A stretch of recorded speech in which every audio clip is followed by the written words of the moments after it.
I've been busy this morning cutting back all those pepper plants for overwintering. They don't look much or anything now, but basically that's what you have to do with them to make them go dormant, so you've got to start on your pepper growing next year. But also we need to take them out of these pots, put them into smaller pots and get rid of that compost, because it's bound to be pests hiding in there and you don't want them flying around your house. But we've got that part done for now.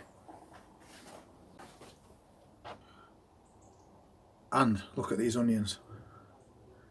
They was just poking through soil only a few days ago, and now they're really starting to come on. That's 40 sets of spring onions. And that pumpkin that we took off that plant outside is starting to ripen now, so I'll just leave it in here. But this planter, what we put that multi-leaf lettuce in, I stuck it outside for a few hours while it were raining, and it's really brought it on now. Got a nice mixture of leaf lettuce in there, plus obviously these big ones at the back, so that's doing really well. And so is that Chinese cabbage planter that we recently did too. They seem to have adapted to the new home. They're looking really nice and green, and those true leaves are really starting to come now. I got one of these as well. It's what they put the plant pots in at shops, but loads and loads of holes in the bottom, and they're actually quite big. I thought I'd use that to put some plants in, because again they're a perfect fit for that bench, and we can get 8 plants in there, and it's a good size so they can grow on for quite a while, and we can keep everything all in one place.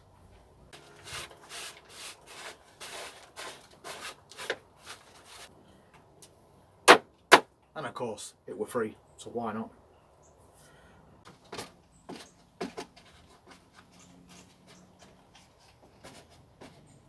It's surprising what things people will throw away that we can use, and anything that I can recycle I will.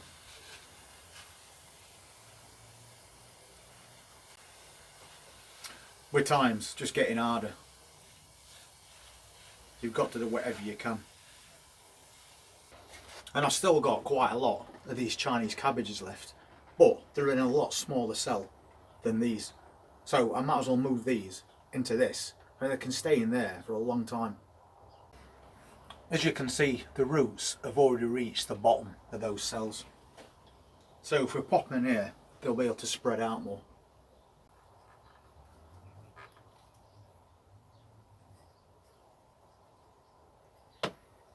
And what I'll do is I'll just take a little of that compost from the bottom, free them roots up altogether, and then we can drop that plug straight in here. And we've already potted these on once, so we know they're at the right height to what we wanted. But when you move them on into slightly bigger cells,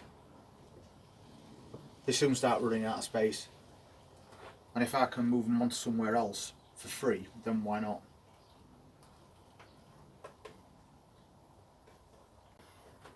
And this tray was just outside a small flower shop in town, but it only had 1 plant left in it, so there's nothing wrong with asking. And the lady doesn't keep these trays, because each new delivery comes with a fresh tray and they don't take them back. So I thought, why not use it for this? Quick and easy. And that's all those plants that was in those very small cells, just getting ready to be moved.